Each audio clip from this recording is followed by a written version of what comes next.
Good morning, ladies and gentlemen. We welcome you all to Mahindra Lifespace Developers Limited Q2 FY24 earnings conference call. On the call, we have with us today Mr. Amit Sinha, MD and CEO, Mr. Vimal Agarwal, CFO, and Mr. Ravindra Basu, Head of Investor Relations. As a reminder, all participant lines will be in the listen-only mode, and there will be an opportunity for you to ask questions after the presentation concludes. Should you need assistance during this conference call, please signal an operator by pressing star then 0 on your touchtone phone. Please note that this conference is being recorded. I now hand the conference over to Mr. Amit Sinha, MD and CEO, Mahindra Lifespace Developers Limited. Thank you, and over to you, sir. Thank you.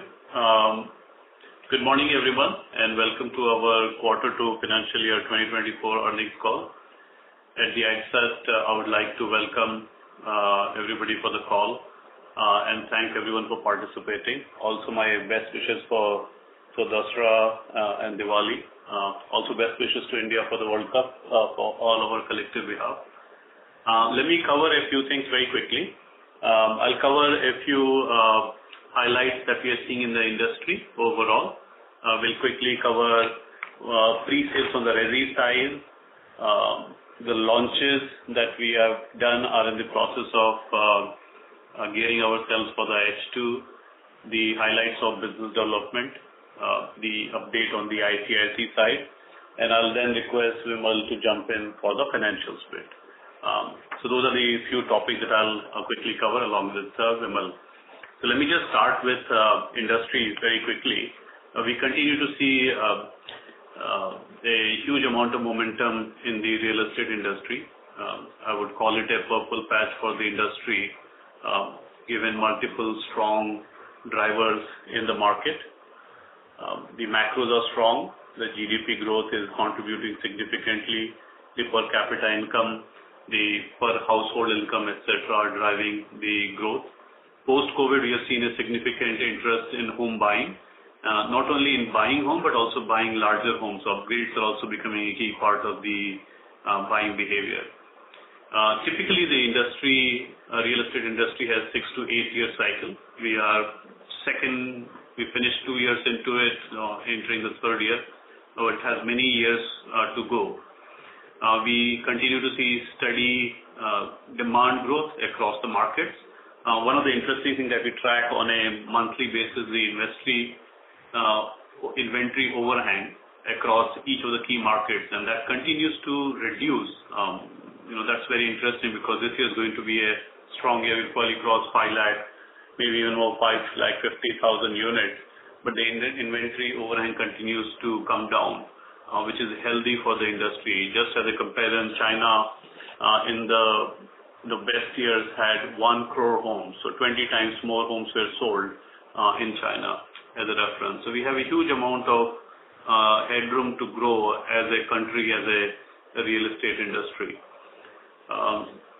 Typically, the industry contribution is 12 to 14% in more developed markets. India's contribution from real estate industry is roughly 7 to 8%. So we expect that contribution to go up significantly. And the expectation from many sources is that from $250-260 billion industry that it is today, primarily residential, will become $1 trillion industry by 2030. Just for reference, China was $500 odd billion in 2009. China was $2 trillion in 2019, and there has been a lot of challenges with Evergrande and Country Garden since then. But it shows you the kind of size that you can expect in a country of China's size or India's size. So huge headroom for growth. We also see a lot of flight to quality that signifies that branded players, listed players like us would benefit from the governance thresholds that have been put in place, the regulatory improvements, statutory norms that have been put in place. We'll continue to leverage that to our advantage. So the flight to quality is a key part of how the industry is shaping. So that's one quick first point on the industry.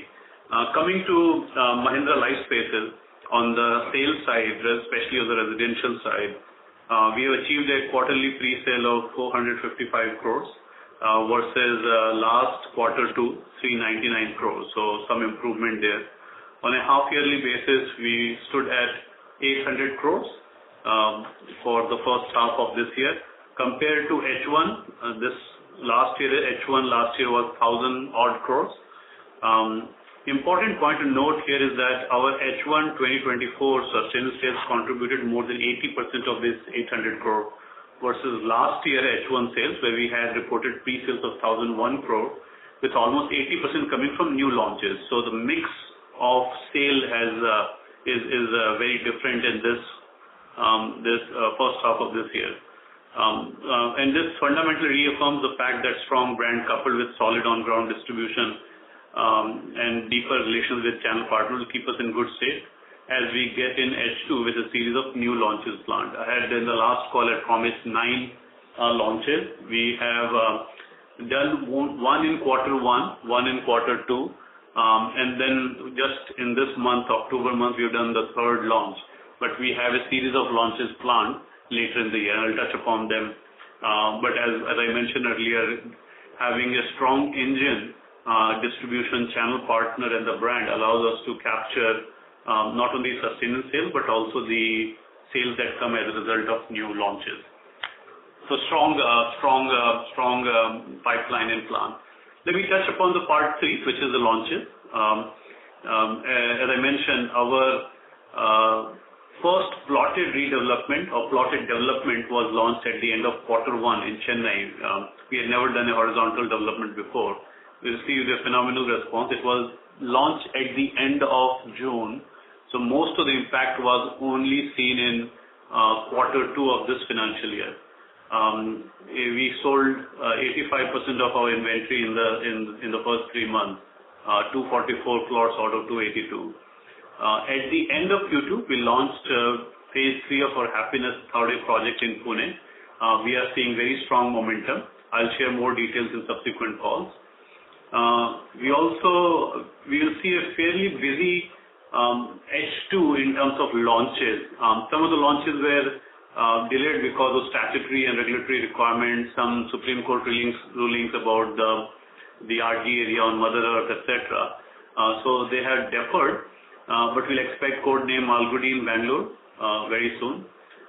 Province in Kandivali, Happiness Kalyan 2 phase 2, Happiness Palghar 2 phase 2.2, and code name Navy, which is a redevelopment project. And then we might have a delay in one of the other redevelopment, but to make it up, we are fast-tracked 2 or 3 of other projects so that what we have committed to you now in terms of launches is 9 launches this financial year. We should be able to achieve that without any problem. We also just last week did an industry first launch of a very exciting project that you know of, Citadel phase 2 was launched through Metaverse with very exciting new technology trends through 500 drones that lit up the sky with a lot of exciting ways to understand the market, understand the customers, and create a pull factor from the customers. It's been very well received by channel partners and customers alike. So we hope to see more such exciting things to come from MLDL in future launches as well. Let me cover the next part, which is part 4, business development. Continue our business development effort. We continue to maintain a very healthy BD pipeline of 5,000 to 6,000 crore. Just to highlight a point around the Navy redevelopment project, we had acquired the project in April of this year. We got all the documents in our hands end of April. But as of last Friday, the development agreement has been signed by 170 flat owners. 135 plus registration was done on Friday itself. This is one of the fastest redevelopment bring to market effort that I've seen, and we are very thankful to the society members who also showed the speed that we want to demonstrate from our side. and we hope to bring this to market in this financial year itself. We also want to highlight one of the acquisition that we did. It didn't happen exactly in quarter 2 or H2. It happened 12 days later. We acquired a land parcel, 5.4 acres in Wagholi, Pune, which has a development potential of 1.5 million square foot saleable area. Pune continues to be a strong market for us, and this acquisition gives us the opportunity to leverage our brand in the micro market that we were not present. So this will allow us to participate on the eastern side of the Pune city area. We will see the launch of the same project in the next 4 to 6 weeks. That's the speed we want to have for as many of our launches as much as possible. As we go forward, the pipeline looks very strong. Our much-awaited Thane land has seen a phenomenal boost in development potential, which I touched upon in the last call. We are in the process of getting a set of approvals that will allow us to get us ready for a launch likely next financial year. So that's on the business development side. Let me also quickly cover the final part from my side, IC and IC business update. IC, as you know, is a lumpy business. We had as anticipated, we had a very strong H2 of last financial year, and H1 of this one was a little bit subdued because it's lumpy, it comes in waves, but we are seeing strong amount of domestic consumption-driven manufacturing, China Plus One related opportunities. So we see strong momentum. In fact, we have a healthy pipeline of LOIs, which we are in the process of converting slowly and steadily across all our world cities and origins, industrial clusters. A few approvals are awaited so that we can close those LOIs into the lease opportunities.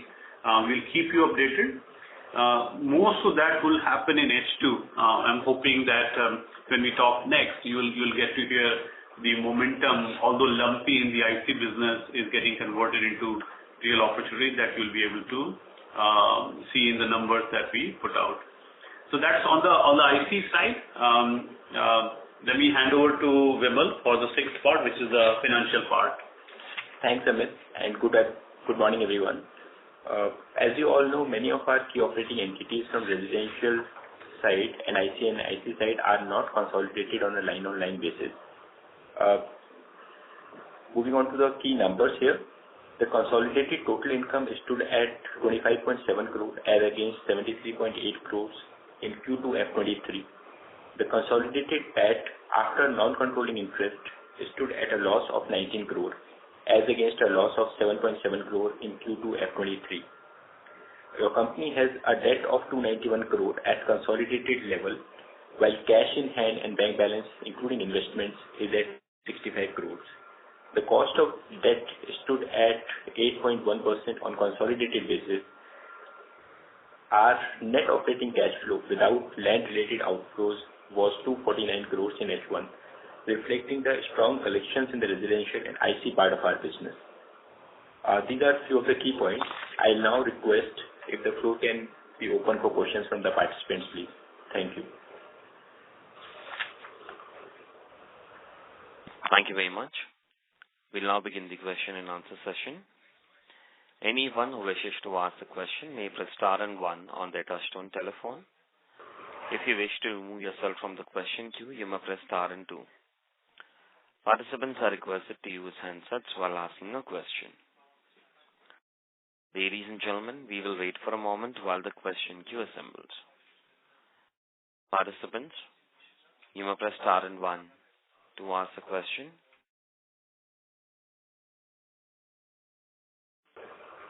The first question is from the line of Aditya Chattopadhyay from ICICI Securities. Please go ahead. Yeah, good morning, everyone. Sir, just to start off on the launches, whatever launches we have planned for second half, could you give us some quantification? What is the overall GDV of the cumulative GDV of the launches you are planning? And just to clarify, the redevelopment is on the Santa Cruz project, right, which you touched upon, where the signing has happened. Yeah, that's the first question. So thanks, Abhidhev. I think, let me clarify the second part quickly. the signing has happened for the Navy colony in Malad. So where Santa Cruz is actually, we are working on it. It's two different societies, so amalgamation, the process is slightly longer. So we are still trying to accelerate that, but it is taking more time than we anticipated.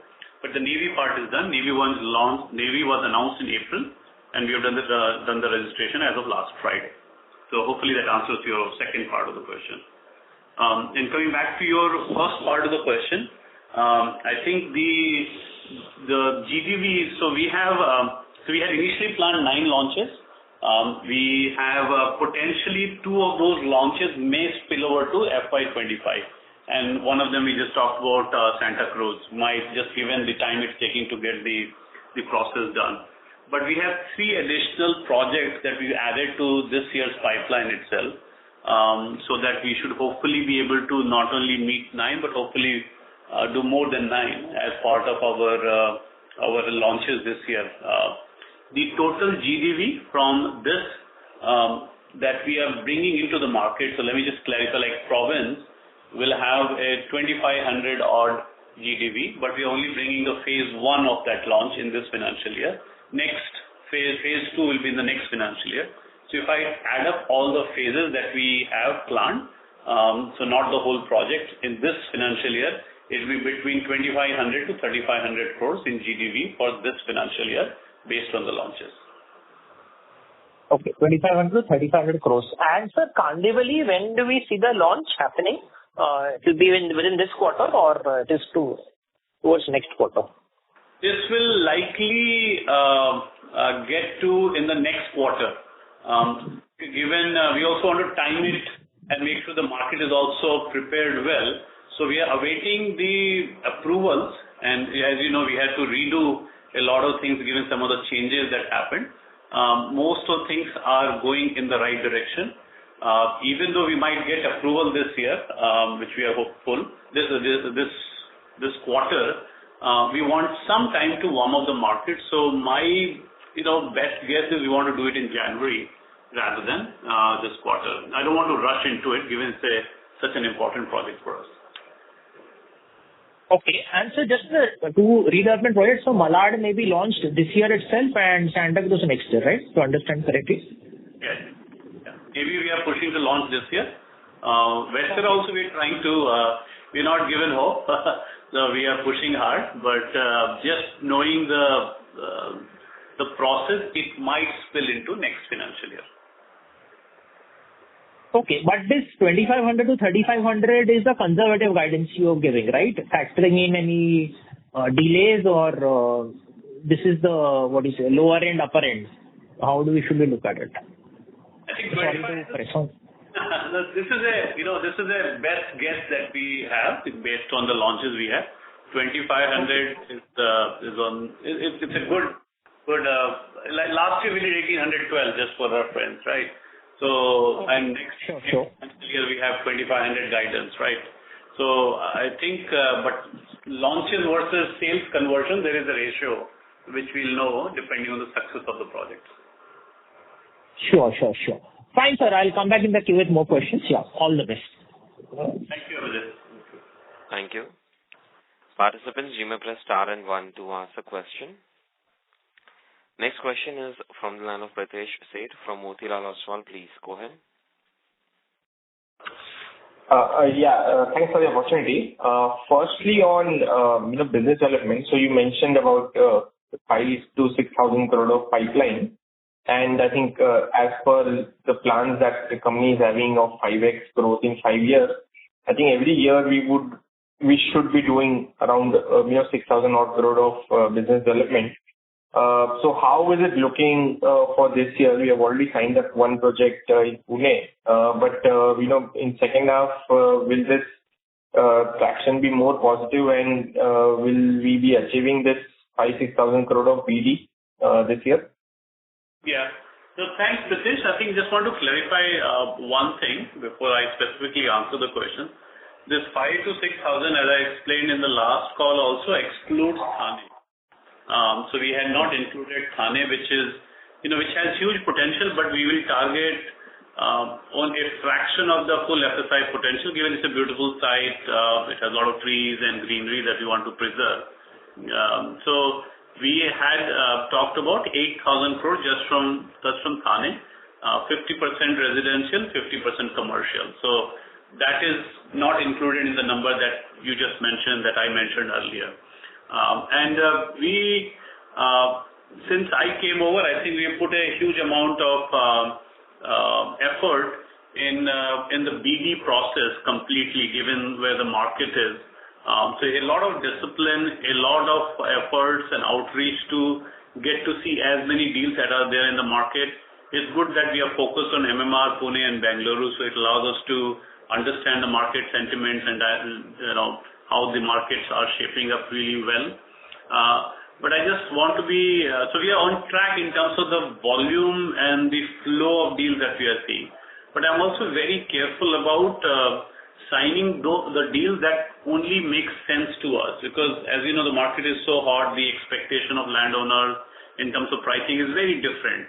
So I don't want to sign up a deal and then have the winner's curse say, I got the deal, but when I'm bringing them to the market a year or 2 years later, there is slowdown unanticipated. So just being very careful and disciplined about how we triage through the deals, how we filter through the deal economics and make sure that we sign the right deal that makes most sense for us in achieving our aspirations. So 3 points. One is the Thane part was not included. Second, we see enough flow and of the deals across these 3 markets that allows us to triage through. And third is I want to be very careful on the deals in terms of economics so that we don't sign a deal that will cause winner's curse.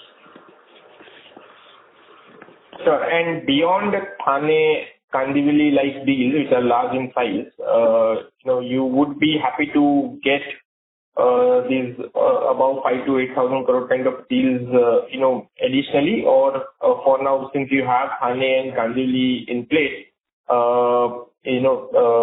those large size deals are largely out of our contention right now. What's the strategy there?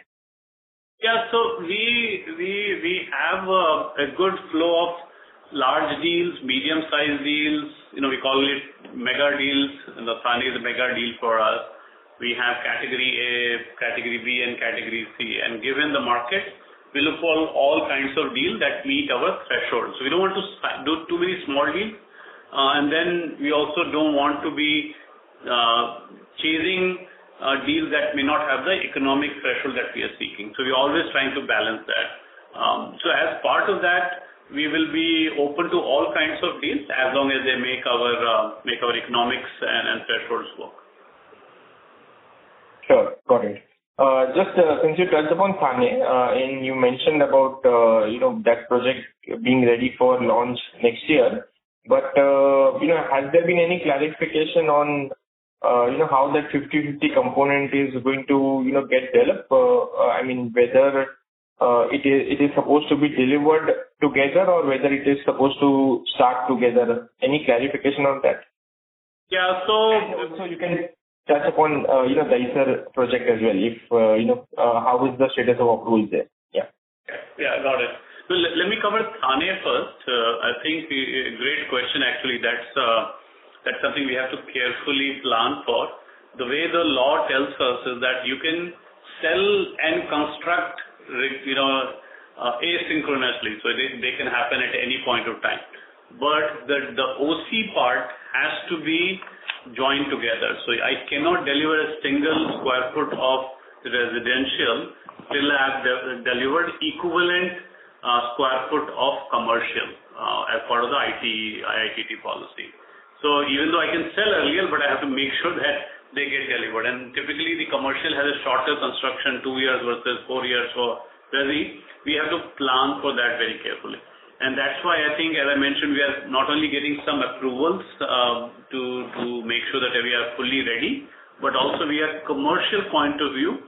We are thoughtful about working smartly with this constraint in mind. I don't want to start something on resi till I have some clarity on commercial, at least part of it. We will do it in phases so that we are not locked in a situation where our resi is ready, but we can't offer possession to our customers. So that's on the Thane piece. So that's part one.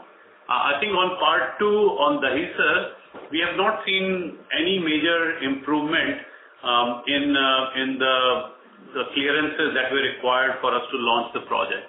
And that's why in the next 30-60 days, we'll take a decision whether we want to be, whether we want to consider including Dahisar or we want to drop it from our pipeline and see when it's ready and look at other projects also that may be more exciting from a timeline point of view. That may not require this kind of specific approval.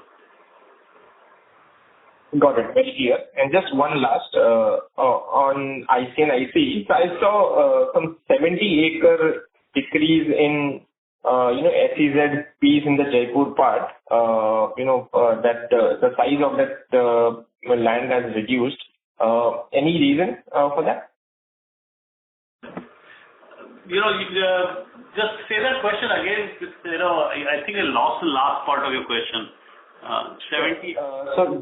Jaipur was last quarter 2,000 odd acres, somewhere around that. Now it is showing as 1,900 acres. And I saw, in terms of the SEZ part of that land, that has reduced by 70 acres. So any specific reason for that reduction?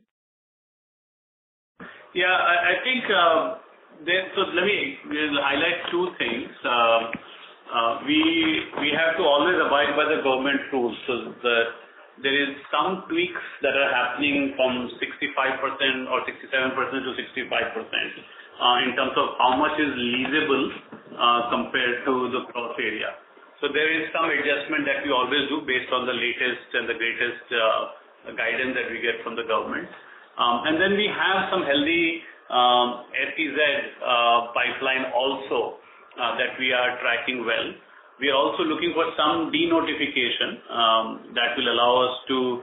There's more demand on the DTS side compared to SEZ, but we'll have to get the right approval before we can talk with a lot of confidence. And as you know, the Desh bill will also hopefully help us, not only help us, but any SEZ entity to benefit from if that comes into. So we are working with the government, all the industry bodies to explain how this should be done, which is equitable for all the stakeholders involved.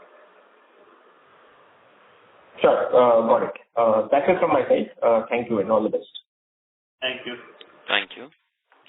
Participants, you may press star and one to ask a question. Next question is from the line of Himanshu Upadhyay from O3 Portfolio Management Service. Please go ahead. Yeah, hi. Good morning. My first question was, you have stated that the real estate market cycle is now in the third year of upmove. Okay. We are seeing prices of residential flats, etc., move up, or the end product. Okay.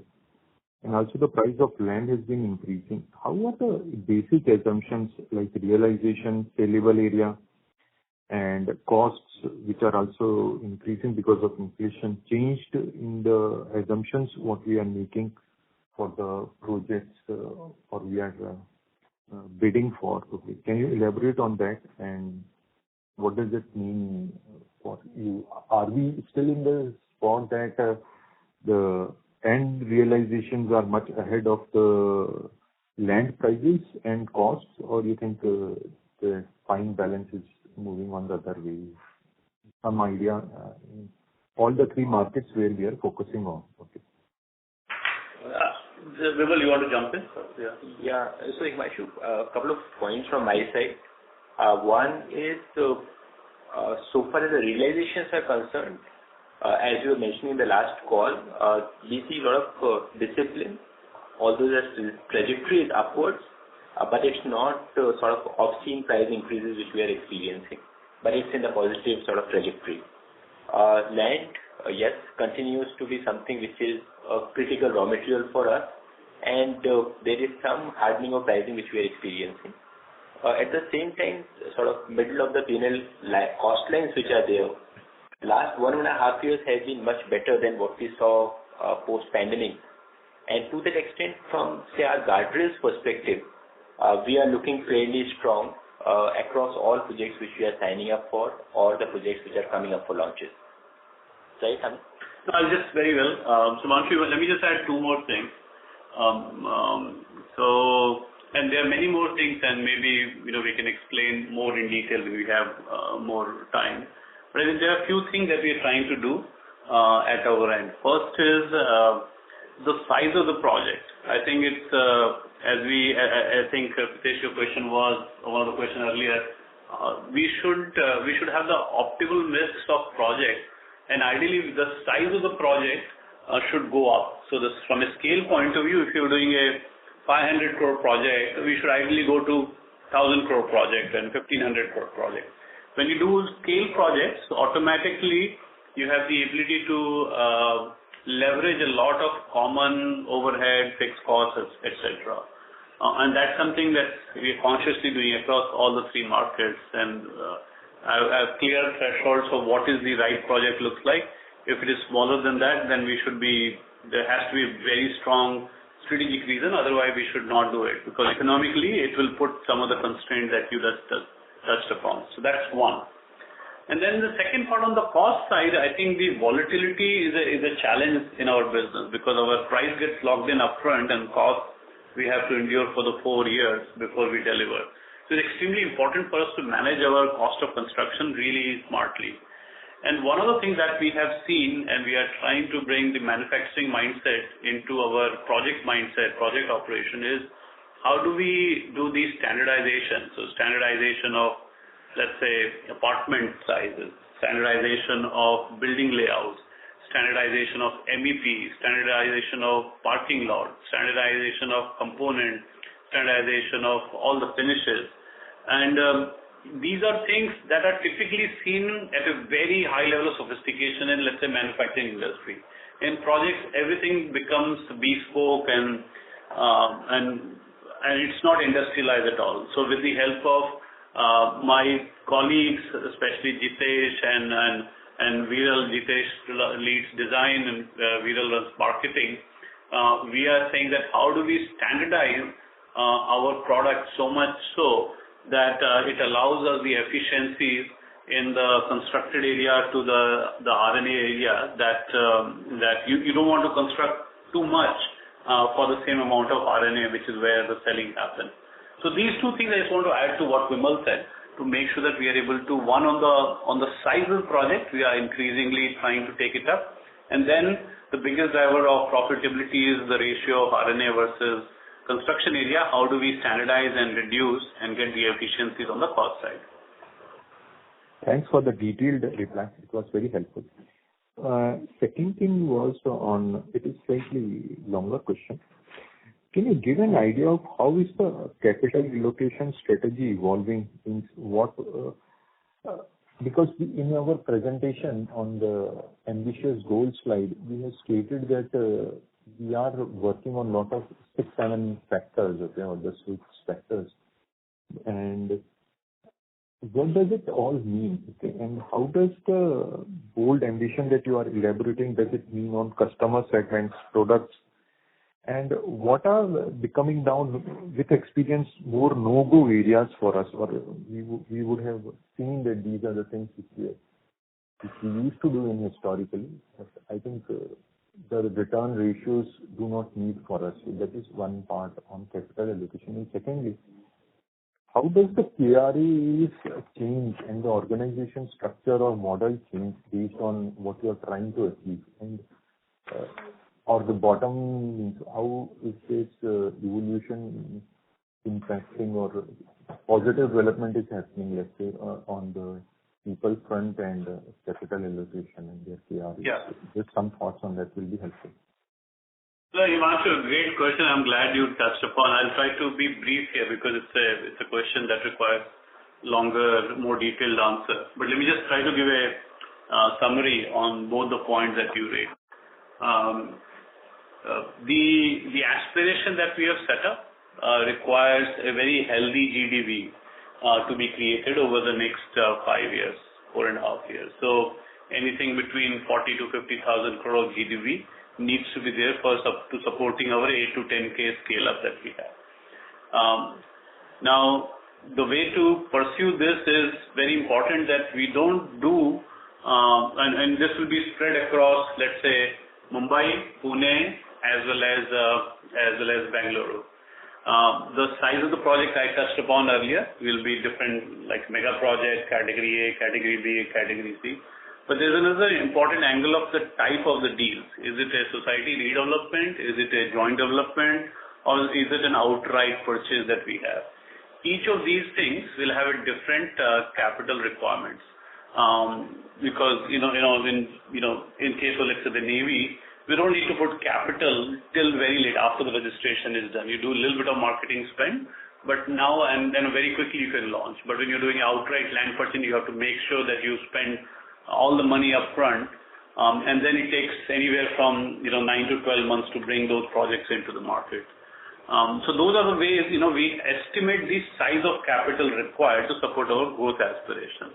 But one of the fundamental principles that required for us to commit to any of these is the financial returns. So this is something that I have started to push internally, that whatever you do, Himanshu, what happens is there is always a dilution of some, from the cost point of view or some other reasons, or IRRs get diluted because of time as well as, let's say, cost overrun. So how do we actually make sure that we factor that in our financial analysis when we do the underwriting for the deal?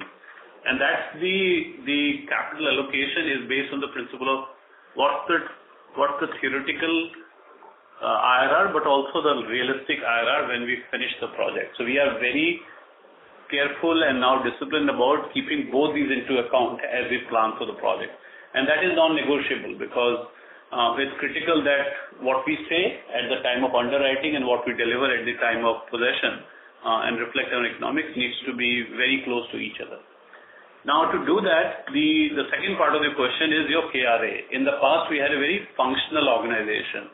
And in the last few months, we have started to change that. You'll see in our investor presentation, we have introduced the concept of Chief Business Officer for even our residential business. For IC, we had the Raj, who's our Chief Business Officer for industrial. But now we have Vimlendra Singh. He's the Chief Business Officer for residential, south, west and north. And we have Ashwin as the Chief Business Officer for south, especially Bangalore, and we have a lot of projects in Chennai, in our World City as well. This is critical, because then you have end-to-end accountability. What you say in underwriting and what you deliver, you have the full responsibility. And this is also required from a scale-up point of view, because now they can have a regional org structure that allows us to work towards scaling, let's say Mumbai or Pune or Bangalore specifically. And beyond these changes in the organization, we are also bringing people in to make sure that they are able to support our scale-up aspiration from a hands and legs perspective and the quality of support required.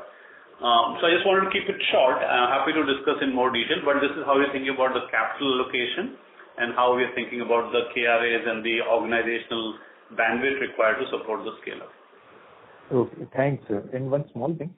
Origins Ahmedabad is taking a lot more time, than what was envisaged, Any specific thoughts you have, or what is the progress on that? Yeah. Himanshu said Ahmedabad, right? Origins Ahmedabad. Yeah. So, see, we talked about that we are ready to. So two of it. We are either looking for a large anchor customer. We don't want to do a small 1 acre, 2 acre deal. Or we also shared our aspiration to even exit that if you find the right buyer. The thing that I don't want to do, we want to do a fire sale. I think this land parcel is, I would say moderately attractive. It will become attractive in the next 3 to 5 years, given how the utilization of our land parcel around that, and even the competition from the government park. But I don't want to do a fire sale because this has value. And hopefully we'll find the right partner, right customer over the next few years. So that's we are open to get an anchor customer, largest, or exit completely for the right, but don't want to do a fire sale. Okay, thank you from my side. Thank you. Participants, you may press star and one to ask questions. The next question is from the line of Shreyansh Mehta from Equirus Securities. Please go ahead. Yeah, thanks for the opportunity. So my first question is on Kandivali launch. So is it only the timing, which we are looking, or is it also dependent on some approvals, which might come in? So I think we are waiting for the normal set of approvals. It's not a question of if, Shreyansh, if you're trying to say if Kandivali will get launched, it's a question of when. And this part of routine approval that we seek from all the relevant authorities. So that's going on. As soon as those are clear, including the RERA approval, then we can launch. And that seems we had to redesign our timelines a little bit given some of the changes that happened. But right now we are looking good on those revised timelines. Got it. Sure. So secondly, in terms of the launches which you lined up, say 2,500, 3,000 odd crore GDV, and the way 1H has panned out, fair to assume we'll be crossing the 2,300, 2,400 pre-sales mark for this year? I think Vimal, you want to. I think pre-sales number we have not given for this financial year. We have given for next financial year 2,500 pre-sales from Resi and roughly 500 from the IC side. That's for the next F25. And I will stay in those guardrails to talk about what we have planned for next year. I will continue to update you on quarterly basis how our pipeline is looking forward, so you have a good comfort on how the business is scaling up. Got it. Sure. And so lastly, as far as our BD of 5,000, 6,000 odd crores is concerned, can you break it in terms of Mumbai and specifically in terms of redevelopment? Yeah, so let me just say, so typically, just the split wise, I'll give you overall split. My thumb rule is 60-20-20. 60% from Mumbai, 20% from Bangalore, and 20% from Pune. Now that's the typical. The redevelopment part is something that I'm constantly evaluating. They need to meet the guardrail that we have in terms of size, in terms of location, in terms of the number of members in the society, the kind of other commercial return that we can get from the fresh sales. All those are extremely important. But as we go forward, we also have this 60-20-20 split into vertical versus horizontal versus other models. So that's those are ways to provide returns to our shareholders. I'm always looking for, is this a good project for us from a brand perspective, from a customer perspective, and then does it provide commercial return to our shareholders? Sure. And then lastly, any update on Origins Pune?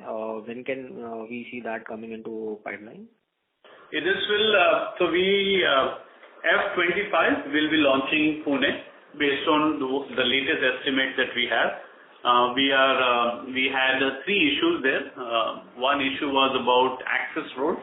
We have made a strong progress in the last quarter. The second issue is contiguity. It's a Swiss cheese problem. So we are working with our partners there to make sure that the Swiss cheese problem is addressed. And then there are certain approvals that we need to, because some new rules came up with respect to afforestation, etc., that we are in the process of sorting out. So those are the three things. All of those are exciting. What's good about we call it Origins Pune OP is that it's very close to Pune. The huge amount of interest that we are already seeing about from prospective customers, prospective investors.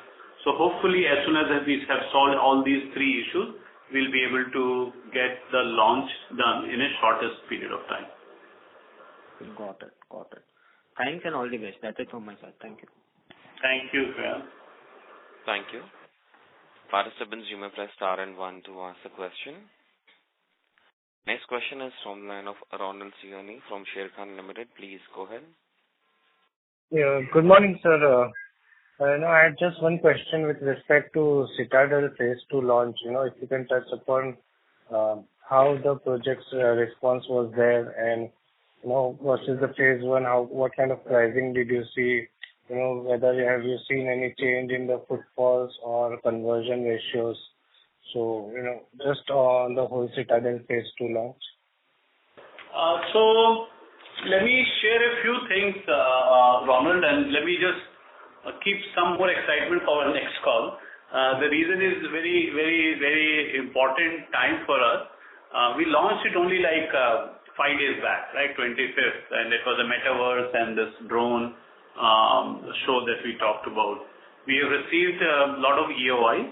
The pricing is competitive. We have a very strong micro market understanding of who the competition is, what they offer, and how can our price value equation is going to be stronger than our competitors, given it's an extremely nice, I would say, location. And as we had done very well in phase 1, I think we want to take it phase 2 to the next level. These are larger apartments, 3 and 4 BHKs, very well designed, I must say, and it's a premium offering that we are providing there. So the market pricing is in line with the price value equation and the competitive set that we have. The roughly, I think, close to 300 units have been launched as part of this, and we will have more open up as we see the response. But we are hoping for a super duper response from this.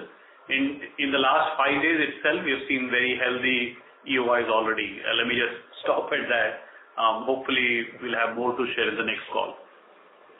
And on the footfall fronts, like whether, footfalls have been higher than, previous launches, or, there has been some lower footfalls. So what kind of interest in terms of footfalls have been there? Early days, because just one weekend we've had, that too with Cricket World Cup going on. So the footfalls are healthy. They are much stronger than what we saw in the past. This was much anticipated. But I think I care more about conversion. So I think the response from CP has been outstanding, let me tell you that. And if that is an indicator of how the pre-sales will stack out, I think we have good news in store for all of us. Thank you very much, sir. Thank you, Ronald. Thank you. Participants, you may press star and 1 to ask the question.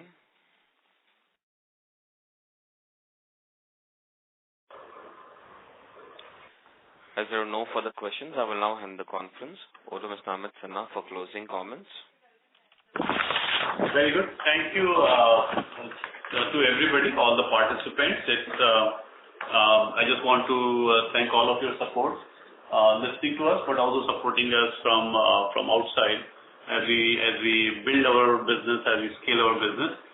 As I touched upon the industry, this is a purple patch for the industry. We have seen strong pre-sales momentum, more on the sustainable side. Our launches are more of the launches that we had planned are happening in the H2 of this financial year, and some of the still large size launches are planned in this second half of this financial year. Our business development effort continues to be healthy, in line with our aspirations of scale up that we talked in the last quarter. ICIC business a bit subdued in H1, but it's a lumpy business. We'll see the LOIs that we have, the pipeline that we have should get converted in the H2. So hoping we have more news to share on that front. And the financials, as you know, we'll continue to work on that. You'll have the much better the financial details as we finish the financial year, given the lumpiness of this industry and the revenue recognition method that exists. Thanks a lot again for all your support, and look forward to speaking again, and best wishes to all of you for this Dussehra, Diwali and the festivities. Thank you, sir. On behalf of Mahindra Lifespace Developers Limited, that concludes this conference. Thank you for joining us. You may now disconnect your lines. Thank you.